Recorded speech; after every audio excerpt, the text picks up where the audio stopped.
여러분이 잘 아시는 것처럼 성경에는 유독 양에 대한 이야기가 많이 기록되어져 있습니다. 이 중동 지역의 이스라엘 나라의 특성이 그렇고요. 이 나라의 대다수들이 옛날부터 목축업을 하는 양을 키우는 일이 가장 흔한 직업이었기 때문입니다. 그래서 예수님께서도 양과 목자를 비유로 해서 수많은 말씀들을 나누신 것을 여러분들도 많이 보셨을 겁니다. 그러다 보니 어릴 때부터 늘 교회 생활을 했던 저는 이 양은 이런 동물이야 라는 설명을 참 많이 들었었습니다. 양은 이런 동물이고 양은 이런 특성을 가지고 있어서 이런 특성을 비유적으로 우리의 모습을 알려주시기 위해 예수님이 이런 말씀을 하신 거야 라고 하는 이야기를 참 많이 들어왔던 것 같습니다. 제가 어릴 때부터 들었던 이 양의 특성이란 이런 거였어요. 혼자서 돌아다니지를 못한다. 게으르다. 적극성이 부족하다.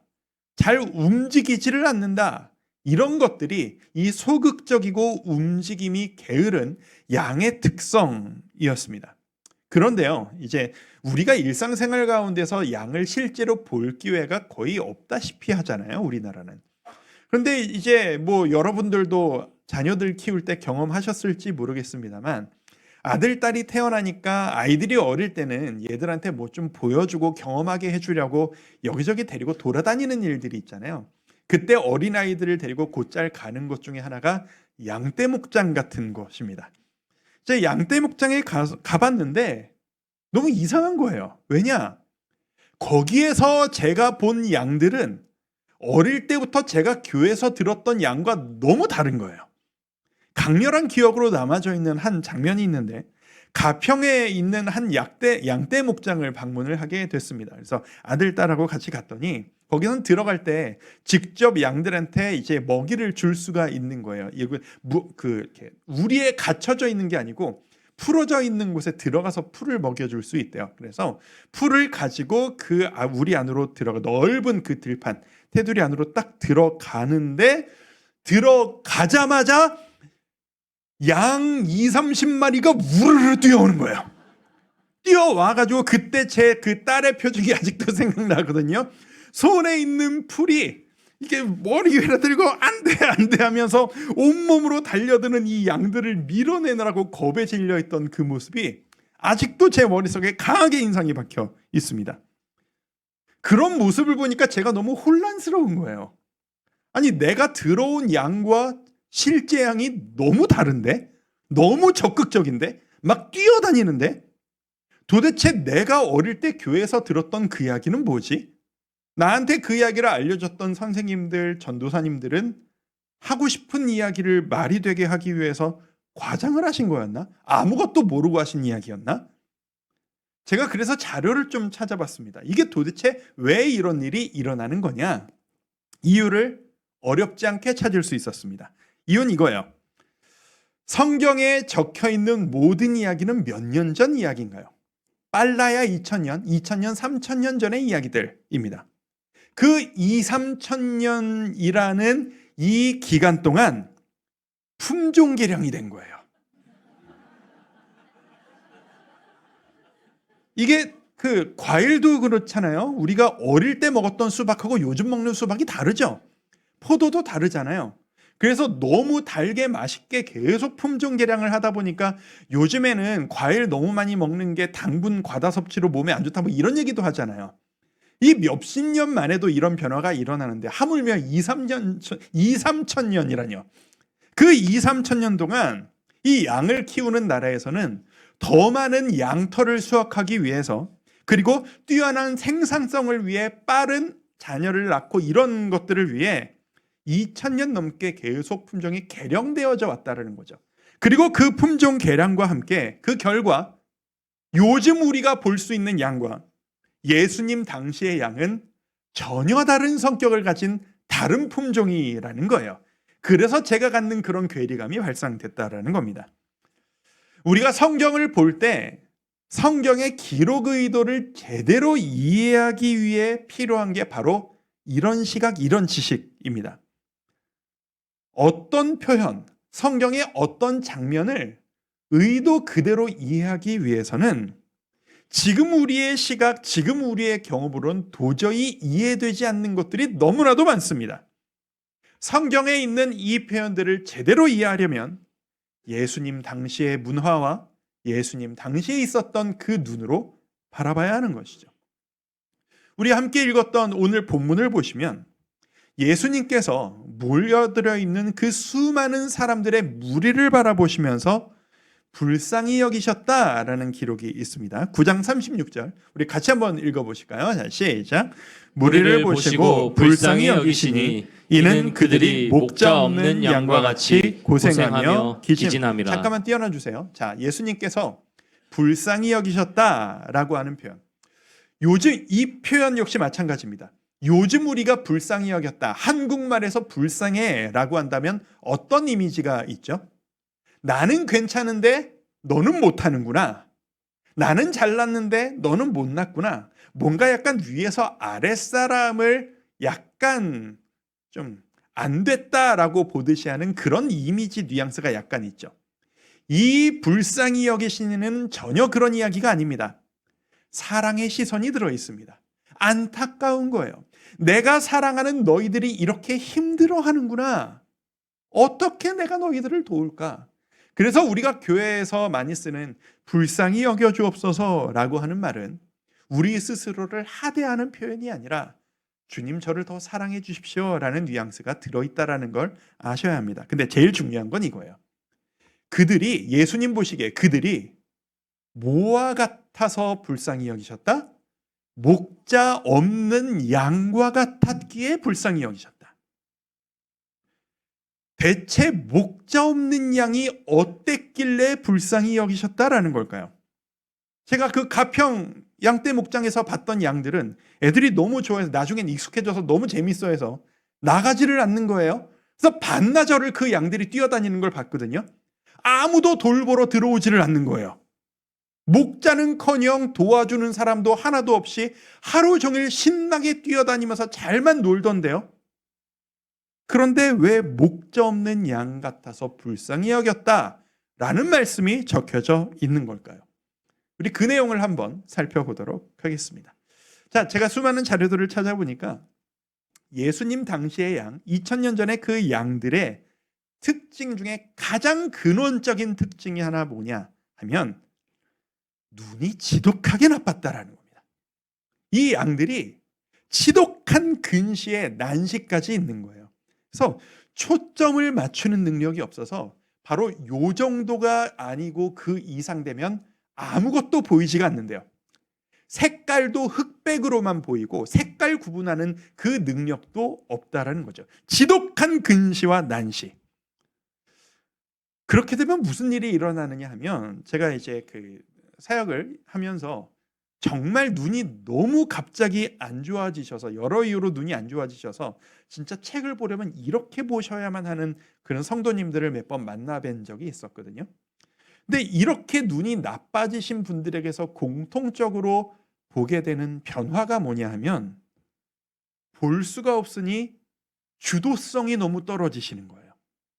왜냐하면 보이지를 않는데 열심을 내거나 내가 뭔가를 하려고 하거나 어디로 이동을 하려고 하면 어딘가 부딪히거나 넘어지거나 뭔가를 넘어뜨리거나 본인이 넘어지시거나 다치시니까 모든 게 소극적이시고 주춤하실 수밖에 없는 소극적인 행동이 되시더라고요. 그게 너무 안타까웠어요. 근데 양들은 태어나면서부터 눈이 나빠요.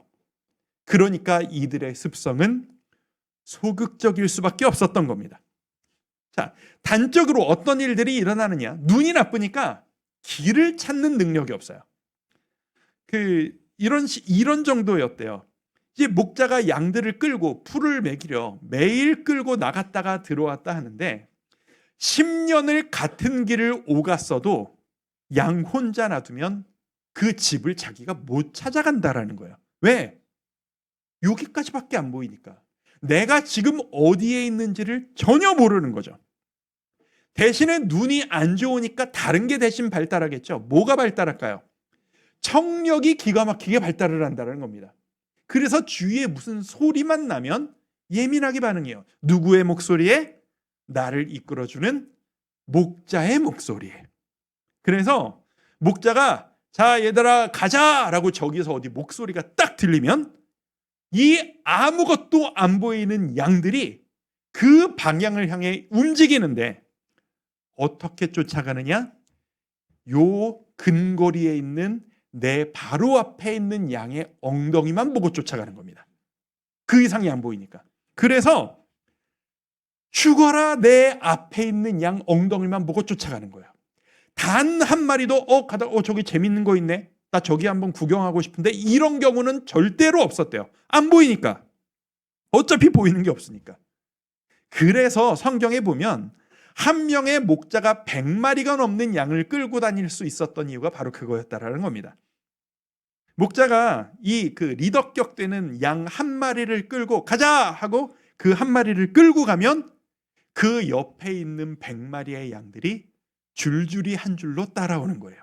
단 한 마리의 이탈도 없이. 유리에서 이탈하는 유일한 케이스는 이런 거였대요. 자력이 아닌 거죠. 걸어가다가 앞만 보고 앞에 양 엉덩이만 보고 쫓아가다가 나뭇가지 뭐가 안 보이니까 나뭇가지에 털이 걸려버리는 거예요. 양털 얼마나 이렇게 꼬불꼬불하고 꼬여있는지 여러분 아시죠? 걸리니까 나아가질 못하고 거기에 걸려서 아둥바둥거리고 있는 거예요. 아니면 풀이 별로 없는 곳이다 보니까 풀 찾으러 막 언덕길, 비탈길을 막 한 줄로 지나가는데 거기에서 앞에 양을 따라가다가 발을 잘못 디뎌서 굴러 떨어지거나 이런 일들만이 이탈하는 유일한 케이스였더라는 겁니다. 그래서 목자가 이 양들을 끌고 다니다가 중간중간 한 번씩 몇 마리인가 예를 들어 100마리다 라고 하면은 하나 둘 셋 넷 배다가 99마리네 한 마리 어디 갔어 어디 걸려서 혼자 무서워하고 있겠구만 하고 하면서 그 길로 돌아가 보면 여지없이 왔던 길 중간 어디엔가 그 한 마리가 있었다라는 겁니다. 양들에게 나머지 99마리에게는 너희들 여기 있어 한 마리 찾아올게 라고 하면 단 한 마리도 한 발자국도 움직이지 않고 그 자리에 있다라는 거예요. 어차피 길을 못 찾으니까. 이게 바로 예수님의 비유 중에 그 한 마리의 양을 찾기 위해 99마리의 양을 놔두고 갔다 온다는 게 바로 이런 배경에서 있는 이야기입니다. 가끔 물어보시거든요. 아니 잃은 양 한 마리 찾으려면 이미 따라가고 있는 99마리는 어찌됐든 상관없다라는 거예요. 그 얘기가 아니고 방금 말씀드린 것처럼 신뢰가 있는 거죠.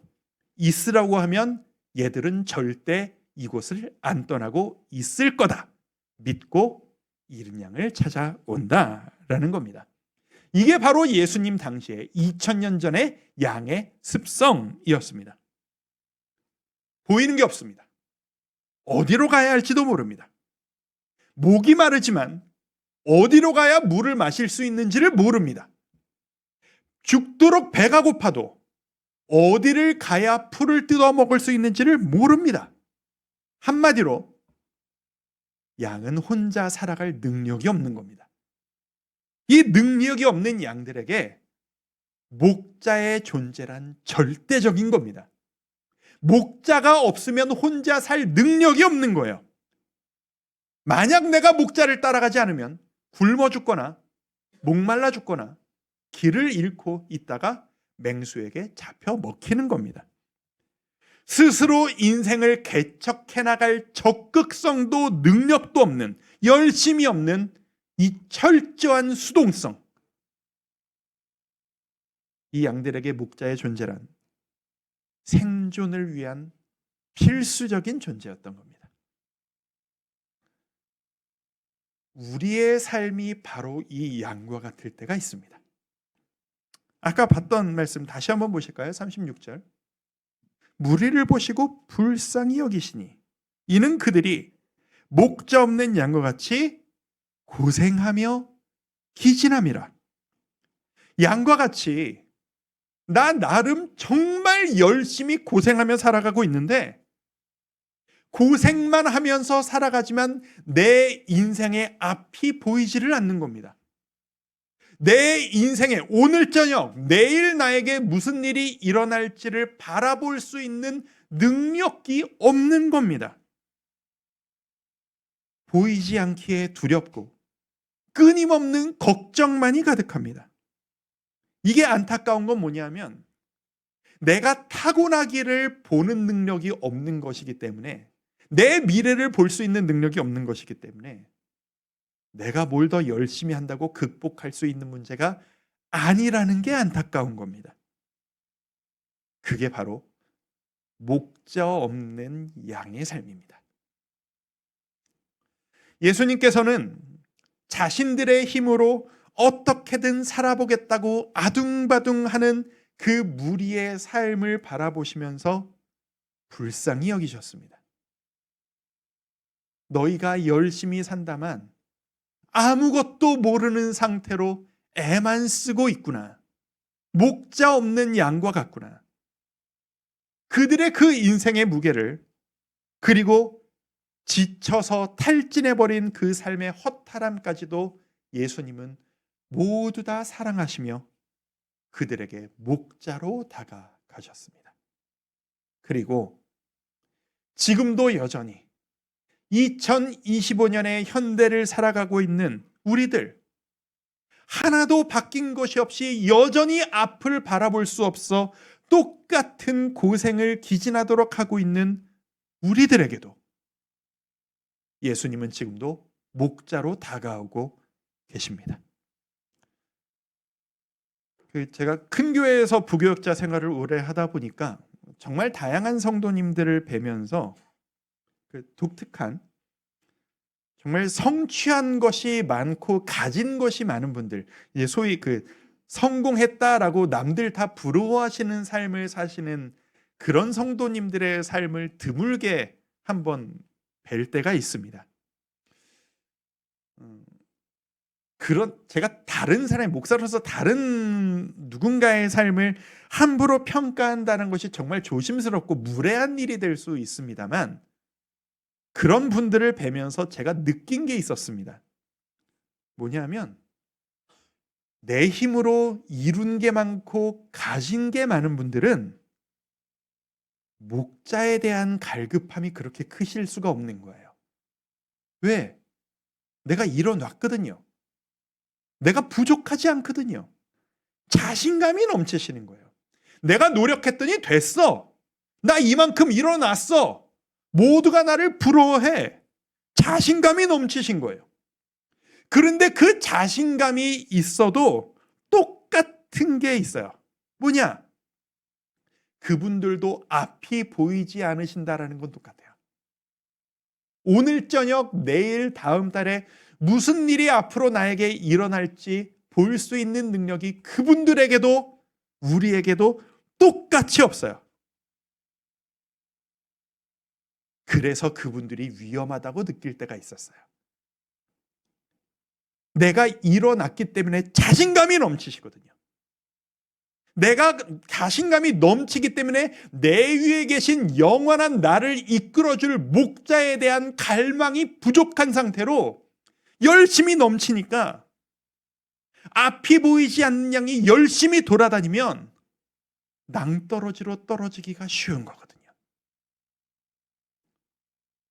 성도 여러분, 그런 의미에서 오늘 제가 전해드리는 이 말씀을 들으시면서 내가 바로 그 눈이 안 보이는 양 같아. 내가 목자가 없어서 헤매고 고생만 하고 있는 그 양 같아. 라고 안타까운 마음을 가지고 계신 성도님 이 자리에 계신다면, 그래서 목자이신 주님, 제발 저 좀 살려주세요. 목자께서 저를 이끌어 주시지 않으시면 저 어떻게 될지 모르겠어요. 저 좀 제발 도와주세요. 라고 갈망하고 계신 성도님 계시다면 믿으셨으면 좋겠습니다. 여러분, 복된 인생을 살고 계신 겁니다. 여러분 인생에 작은 것 하나를 놓치시고 가장 중요한 것을 붙잡고 갈망하신 상태가 지금 여러분의 상태이신 겁니다. 이것을 믿는 자에게 주님께서 이끌어주시는 복이 있으시리라고 저는 믿습니다. 마태복음 9장 37절을 보시면 이 무리를 보시고 안타까워하신 직후에 예수님께서 이런 말씀을 하십니다. 2절 말씀인데 우리 이어서 같이 한번 읽어보실까요? 예, 시작. 이에 제자들에게 이르시되 추수할 것은 많되 일꾼이 적으니 그러므로 추수하는 주인에게 청하여 추수할 일꾼들을 보내주소서 하라 하시니라. 이 말씀 다시 한번 볼까요? 37절을 한번 띄워놔 주세요. 잠깐만 띄워놔 주세요. 예수님께서 누구에게 말씀하세요? 제자들에게 말씀하세요. 무리가 목자 없는 양 같음을 보시고 제자들에게 말씀하세요. 제자가 누구죠? 오늘 이 비유에 따르면 이미 목자를 만나서 함께 있는 자들이에요. 예수님이 저 무리를 바라보며 안타까이 여기시면서 그들에게 말씀하시는 게 아니라 내 옆에 있는 제자들에게 말씀하시기를, 얘들아, 너희는 이미 나를 만났지 않니? 너희는 목자를 만났지 않니?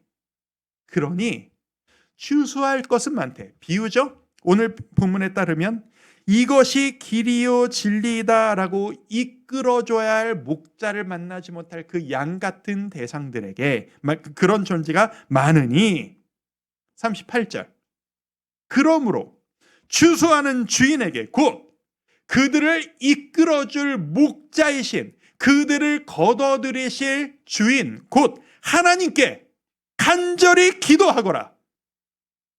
저 목자 없는 양 같은 저 영혼들을 목자에게로 이끌 추수할 일꾼들을 저들에게 보내주소서라고 내 옆에 있는 목자를 이미 만난 너희가 저들을 위해 기도하거라 라고 말씀하십니다. 이 기도가 바로 지난 3주간 우리가 매일 해왔던 태신자를 위한 10분 기도의 의미입니다. 여러분이 3주간 해오셨던 기도가 바로 오늘 이 말씀에서 예수님이 명령하신 그 기도라는 말씀이십니다. 우리가 새생명 축제를 앞두고 있습니다. 새생명 축제, 자그마치 타이틀이 축제입니다. 축제라고 하니까 뭔가 좀 거창해야 될 것 같은 이미지가 있죠. 축제하면 떠오르는 이미지가 어떤 거세요? 이제 그 때에 따라서 계절마다 지방에서 하는 그런 축제 생각나지 않으십니까? 산천어 축제, 더덕 축제 이런 거 생각나지 않으십니까? 음악 막 펼쳐져 있고 사람 많이 끌어모으고 이런 축제들 떠올리실 수 있는데 새생명 축제, 우리 교회에서 하는 이 축제는 그런 축제가 아닙니다. 우리가 이 축제라는 이 타이틀에 숨겨진 의미는 우리가 길 잃은 양과 같은 목자가 없는 이 양과 같은 한 영혼에게 복음을 전할 때 하늘나라에서 축제가 이루어진다는 그 의미가 내포되어져 있습니다. 누가복음 15장 10절을 보시면 쉬운 성경으로 이런 기록이 있어요. 같이 한번 읽어보실까요? 시작. 회개하는 죄인 한 사람을 두고 하나님의 천사들이 크게 기뻐할 것이다. 이거예요. 새생명 축제는 우리가 잔치를 벌일 테니 무슨 영업하듯이 사람 많이 끌고 오십시오. 그래서 그 사람들 정착시키십시오. 이런 의미가 아니고요. 우리가 한 영혼을 주께로 이끌어와서 그 영혼이 복음을 듣고 주님께 가까이 나아갈 때 예수 그리스도를 나의 구주로 영접하는 그 순간에 우리가 영원히 거할 저 하늘나라에서 천사들이 기뻐 잔치를 벌이며 우리가 잠시 거할 이곳을 떠나 영원히 거할 그곳에서 우리를 맞이할 축제 잔치를 준비하고 있다. 바로 그런 의미가 내포되어져 있는 타이틀입니다. 사실 예수님을 따라가는 우리들에게 복음을 전한다, 전도한다라는 것은 1년에 한 번 행사로서 할 일은 아닙니다. 복음을 전하는 것은 우리의 일상이 되어야 하고 어딜 가나 누구를 만나든 우리가 해야 하는 일임에 분명합니다. 그런데 우리의 실상은 그런 의미로 이렇게 행사가 중요한 게 아니야.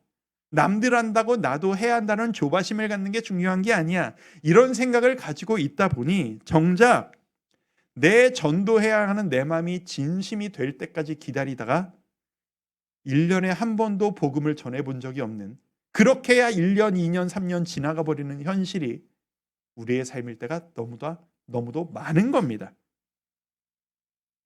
그래서 이 기회를 마련한 겁니다. 그리고 교회를 초청돼 오셔서 처음 오신 분들과 인사를 나누고 이야기를 나누다 보면 그 처음 오신 분들이 이런 말씀들을 하세요. 이제 우리는 교회가 너무 익숙하잖아요. 근데 처음 오신 분들은 교회가 너무 어색하신 거예요. 뭐 이런 데가 있나 싶고, 다 똑같은 노래를 부르는데 다 아나 봐. 나만 이 노래를 몰라 싶고, 자꾸 인사를 시키는데 나는 이 사람들 하나도 모르는데 서로 반갑게 웃으면서 축복합니다, 사랑합니다, 인사하는 거 보니 나 말고 다 친하구나. 사실 우리가 그렇게 안 친한 사람들도 많은데 우리가 웃는 모습을 보면서 오해하시고, 다 친한 사람들끼리 있는데 내가 불청객처럼 끼어들어와서 좀 불편하게 만들어 드리는 건 아닌가? 그런 생각을 가지신 분들이 너무 많은 거예요. 그래서 차라리 오늘은 처음 오시는 분들을 초청하는 날입니다 라고 해서 오시면 내가 폐를 끼치는 건 아닌가 보다 라고 해서 편하게 올 수 있었다 라고 말씀하시는 분들이 의외로 많으시다라는 걸 듣게 됩니다. 자, 성도님들, 다음 주가 바로 그 주간입니다. 예수님께서 우리에게 주신 말씀을 실천해 볼 기회입니다. 여러분들이 한 영혼을 품고 그 영혼이 뭔가 바뀌기를 원하신다면 가만히만 계셔서 저절로 그 사람이 바뀌는 일은 아마 거의 없으실 겁니다. 사람의 변화에는 도전이 필요한 때라는 게 있습니다.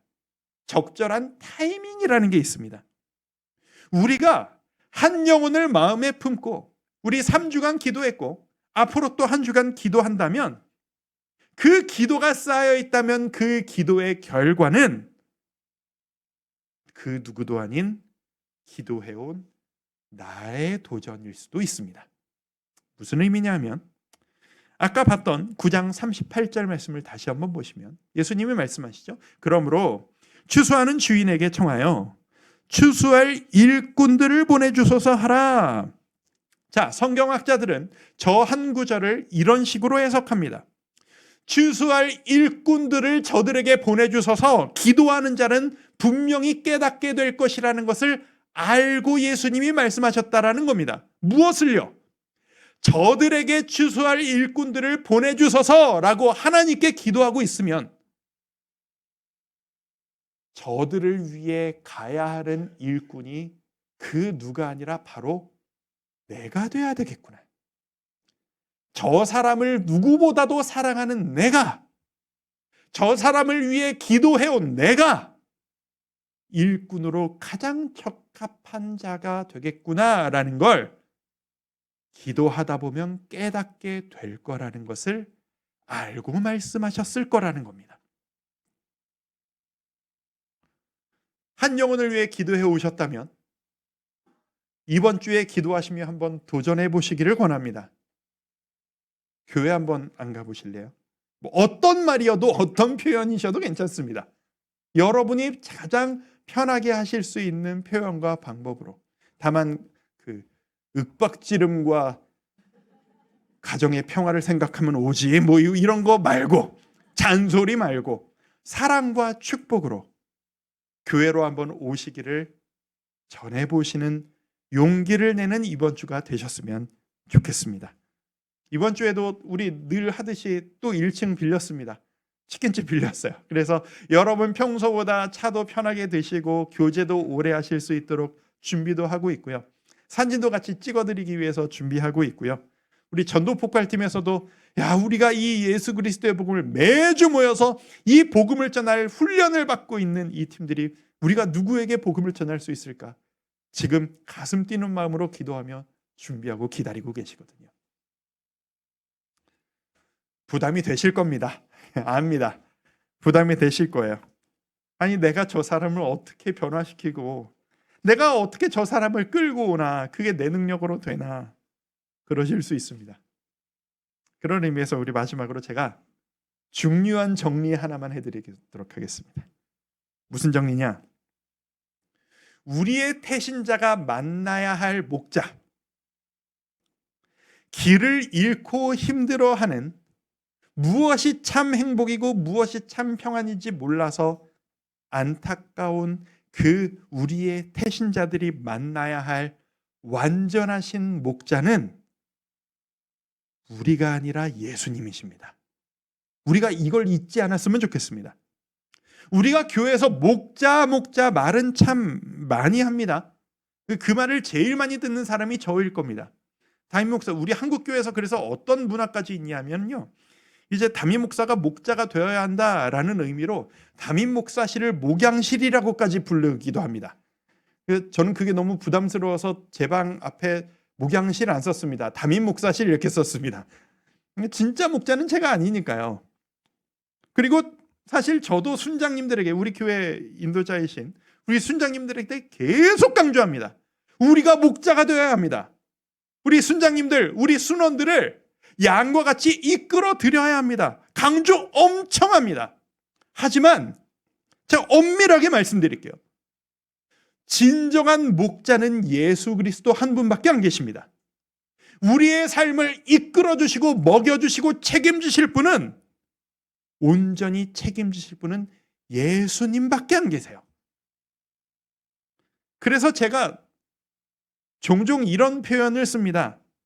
제가 앞에서 가르쳐 드리고 설교하고 이끌어 드리지만 저는 목자가 아닙니다. 저는 목자가 아니라 목자에게로 양을 이끌어 드리는 양치기 개예요. 이런 표현을 제가 종종 씁니다. 양치기 개가 뭡니까? 양치기 개. 양도 볼 기회가 없는데 양치기 개는 본 적이 없으시죠? 저도 영화에서나 봤습니다. 양치기 개는 목자가 이끌고 있는데 따라가는 양 입장에서 양이 너무 많으니까 목자가 어디 있는지를 헷갈리고 자꾸 딴 데로 가는 거예요. 그럴 때 냅다 달려가서 그 양에게 지저대면서 여기 아니야, 저기야, 저쪽에 목자가 가잖아, 목자 따라가 라고 밀어대는 게 양치기 개입니다. 제가 지금 여러분 앞에서 전해드리는 이 말씀이 바로 그런 의미입니다. 여러분이 바라보셔야 할 존재는 제가 아니라 예수님이십니다. 이 교회가 따라가야 할 존재는 담임 목사가 아니라 오직 예수님 한 분밖에 안 계십니다. 우리의 태신자들이 만나셔야 할 분은 담임 목사도 아니고 그 누구도 아닌 예수 그리스도이심을 믿어야 합니다. 그런 의미에서 우리가 해야 할 일은, 내가 목자인 양, 내가 어떻게 말을 잘 전달하고, 내가 어떻게 저 사람을 변화시키고, 내가 어떻게 완벽한 샘플이 되어서 저를 감동시키느냐가 아니라 그저 양치기 개처럼 달려가서 저기야, 우리 같이 가자 라고 인도해 드리는 것. 그러니 성도 여러분, 부담 갖지 마십시오. 부담 갖지 마십시오. 편하게 하셨으면 좋겠습니다. 책임은 목자가 지시는 거지 양치기 개가 지는 거 아닙니다. 양에게 먹을 것을 주는 존재는 목자이지 양치기 개가 아닙니다. 다만 그런 건 좀 있죠. 목자는 바른 길로 이끌고 계시는데 양치기 개가 조금 더 열심을 부지런히 떨수록 딴 데로 돌아가지 않고 빨리 목자 앞으로 확 갈 가능성이 좀 높아지기는 합니다. 우리의 열심은 더도 말고 덜도 말고 딱 그 의미입니다. 우리 한 주간 기도하시고 편안하게 주님 주시는 이끄심대로 전하시고, 그 과정 가운데 거절하시더라도 낙심하지 마시고 주님의 이끄심대로 따라가는 양치기 같은 우리의 일주일이 되었으면 좋겠습니다. 거절 받으시더라도요, 낙심하지 마시고 우리 더 기대감을 가졌으면 좋겠습니다. 이 기다림이 기다릴수록 우리 포기하지 않을 거잖아요. 그렇죠? 한번 해봤더니 아니다라고 포기할 거 아니시잖아요. 기다림이 길어질수록, 기도하는 시간이 더 쌓일수록 기대감이 더 커지는 겁니다. 주님 도대체 얼마나 큰 일을 하시려고 이렇게 기도를 더 쌓게 만드시나요? 오래 기다릴수록 더 큰 열매를 보여주시겠죠. 올해는 아닐지 모르겠지만 주님, 저 포기하지 않고 기도합니다. 오히려 희망으로 바뀌어지는, 하지만 게을러서 포기하지는 않는 우리가 될 수 있기를 바랍니다. 그 기대와 역사를 기대하는 우리 주와 함께 교회 모든 성도님들 되시기를 주님의 이름으로 축복합니다. 제가 확신하는 것 한 가지, 우리가 이 양치기 개 같은 이 노력을 할 때 결과와 상관없이 이런 노력하는 우리의 모습을 예수님 보시고 기뻐하실 거라고 저는 확신합니다. 우리가 전하려고 아둥바둥하는 우리의 모습을 보시면서 저 사람은 어떻게든 이끌어주고 싶어서 안달복달하는 우리의 모습을 보시면서 네가 내 말에 순종하려고 애쓰는구나, 너를 보니 내가 기쁘다. 우리의 모습이 바로 그 모습이 될 수 있기를 소망하며 우리 같이 오늘 이 찬양으로 주님께 우리의 마음 드릴 수 있었으면 좋겠습니다. 이렇게 고백할까요? 나 주님의 기쁨 되기 원하네. 나 주님의 기쁨 되기 원하네. 내 마음을 새롭게 하소서. 새 부대가 되게 하여 주사. 새 부대가 되게 하여 주사. 주님의 빛 비추게 하소서. 한 번 더 고백합시다. 나 주님의 기쁨 되기 원하네. 진짜 그러고 싶습니다. 내 마음을 새롭게 하소서. 새 부대가 되게 하여 주사. 새 부대가 되게 하여 주사. 주님의 빛 비추게 하소서. 내가 원하는 한 가지, 내가 원하는 한 가지. 주님의 기쁨이 되는 것. 내가 원하는 한 가지, 내가 원하는 한 가지. 주님의 기쁨이 되는 것. 겸손히 내 마음 드립니다. 겸손히 내 마음 드립니다. 나의 모든 것 받으소서. 나의 모든 것 받으소서. 나의 마음 깨끗해. 나의 마음 깨끗게 씻어주사. 주의 길로 행하게. 주의 길로 행하게 하소서. 내가 원하는 한 가지, 내가 원하는 한 가지. 주님의 기쁨 되기 원합니다. 주님의 기쁨이 되는 것. 내가 원하는 한 가지, 내가 원하는 한 가지. 주님의 기쁨이 되는 것. 내가 원하는 한 가지, 내가 원하는 한 가지. 주님의 기쁨 되기 원합니다. 주님의 기쁨이 되는 진실로 것. 그렇길 원합니다. 내가 원하는 한 가지. 우리의 마음 담아 우리 한 번만 더 고백합시다. 내가 원하는 한 가지, 내가 원하는 한 가지. 주님의 기쁨 되기 원합니다. 주님의 기쁨이 되는 것. 내가 원하는 한 가지. 주님의 기쁨이 되는 것.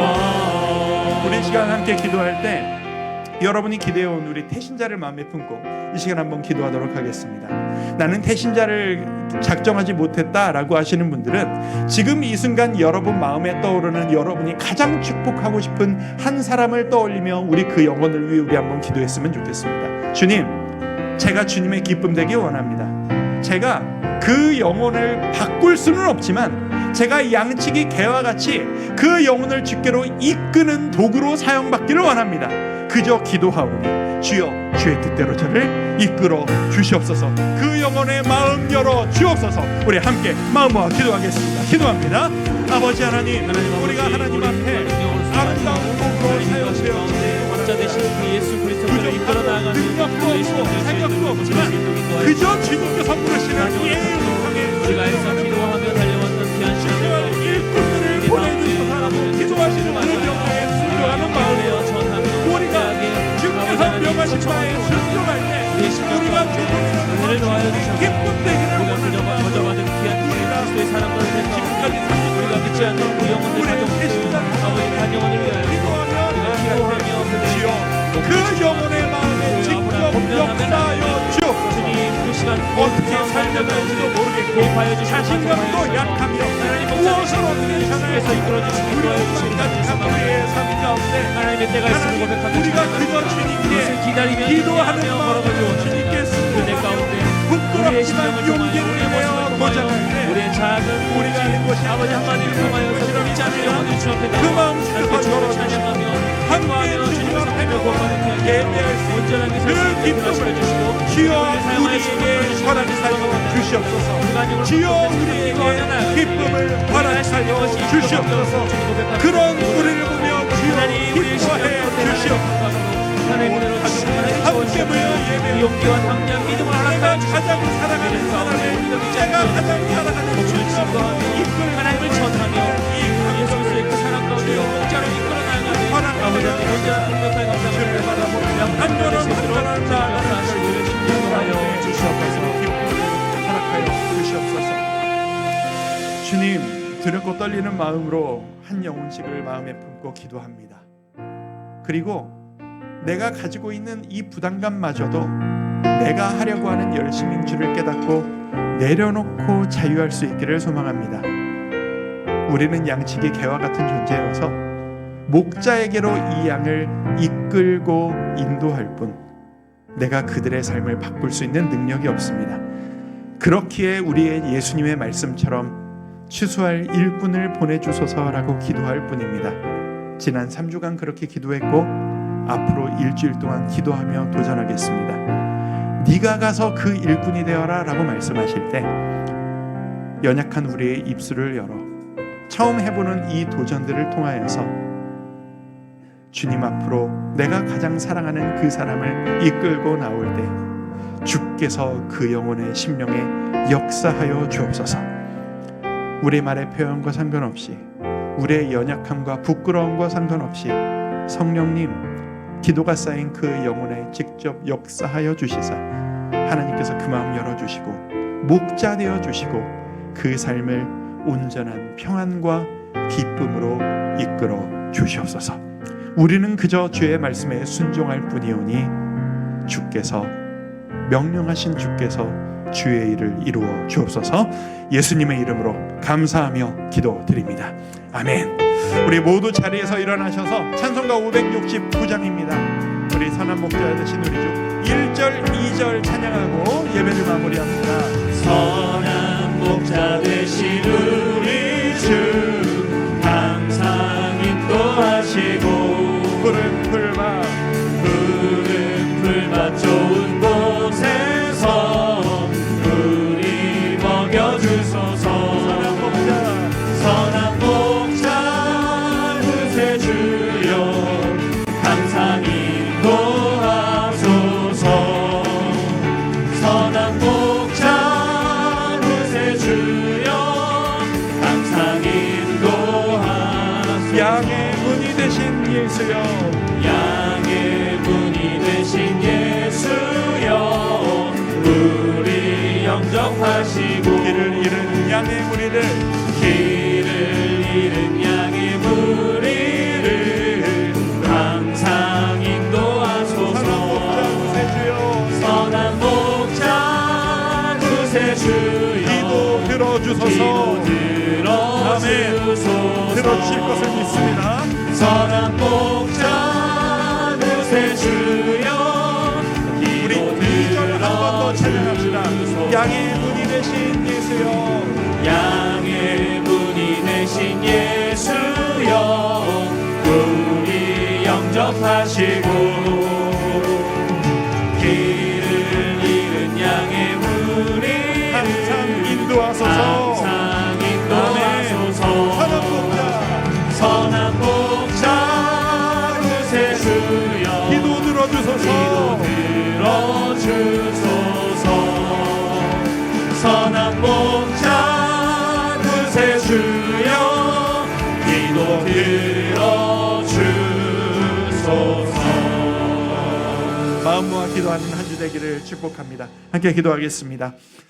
지금은 우리를 구원하신 예수 그리스도의 은혜와 하나님 아버지의 담없는 사랑과 성령 하나님의 감동감화 교통하심의 역사가 내 삶이 목자 없는 양 같아서 외로울 때도 있었지만 이제 온전하신 나의 목자를 갈망하며 목자를 찾아가기를 원하는 주의 모든 자녀들 머리 위에 지금부터 영원토록 함께 하시기를 간절히 축원하옵나이다. 아멘.